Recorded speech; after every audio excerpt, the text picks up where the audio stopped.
The interview. It's been a key part of journalism for what? Over 130 years now? We see them pretty much every day.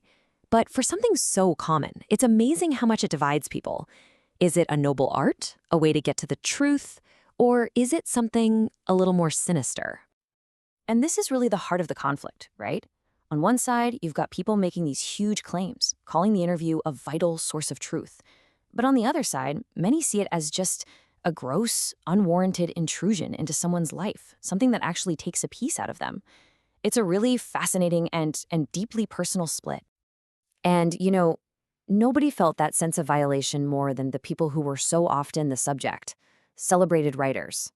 For a lot of them, the interview wasn't just some small annoyance. No, it was an outright attack. Take Nobel laureate V.S. Naipaul. He put it this way. He felt like the whole process was a kind of spiritual theft, that something essential was literally being stolen from him. It's a bit like those old beliefs, right? That a photograph can steal a person's soul. For Naipaul, an interview didn't just capture a moment. It could leave you permanently wounded. Then you've got someone like Lewis Carroll. He had what's described as a just horror of the interviewer. He was so repelled by the whole idea of being publicly picked apart and celebrated that he flat out refused to ever be interviewed. He shut down anyone and everyone who tried. But Rudyard Kipling, he took it to a whole other level. His wife, Caroline, wrote in her diary about how two reporters completely wrecked their day. And this quote from Kipling himself is just, wow. It's blistering.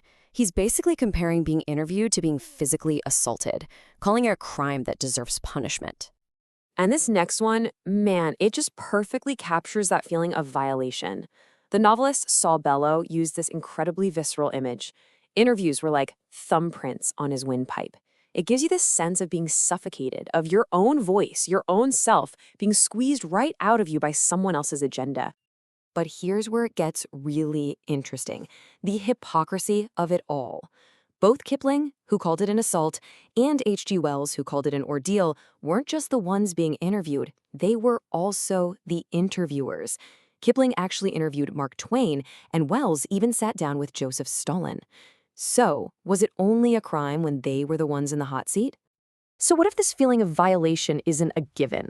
What if there's another way to look at it? Let's switch gears and see how the novelist and scholar Umberto Eco handled this. He didn't see himself as a victim, but as a master of the form, turning the interview into a stage for his brilliant ideas. So how did Eco see himself? Well, this is how he framed it. Despite having this global superstardom for novels like The Name of the Rose, he saw himself first and foremost as an academic. The whole novelist thing, that was just a weekend hobby. And this wasn't him being falsely modest. It was like a protective shield for his true identity. And you can kind of see why people were so amazed. The English novelist David Lodge pretty much said what everyone was thinking. Eco's output was just staggering. You've got literary fiction, heavy academic texts, essays, children's books, newspaper articles. It just seemed impossible for one person. But for Eco, it all made perfect sense. He explained that all these different-looking projects were really just him exploring the same core set of ethical and philosophical interests.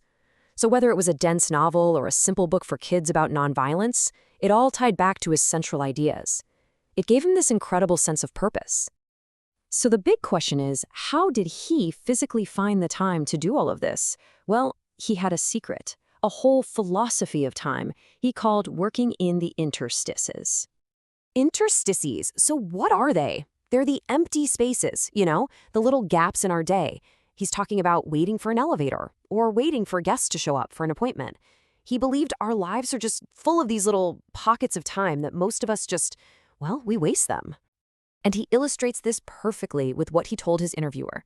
He basically said, in the time it took for your elevator to get from the first to the third floor, I've already written an article. He saw these empty spaces not as dead time, but as opportunities. It gave him this amazing sense of control over his own productivity. And this whole way of thinking, it also helps explain how he handled his public persona. Was he the serious professor or the blockbuster novelist? The answer, really, is in the numbers. So, when the interviewer suggested that he'd written over 20 scholarly works, Eco corrected him. Over 40, he said. Now compare that to his 5 major novels. Suddenly that professor on Sundays comment makes a lot more sense. The vast majority of his life's work, and by extension his identity, was academic. So the crucial point is where he felt he belonged, and he was very clear about it. He went to academic conferences, not fancy writers' clubs. His identity was firmly planted in his role as a university professor, which kind of insulated him from the chaotic, often fickle world of literary fame.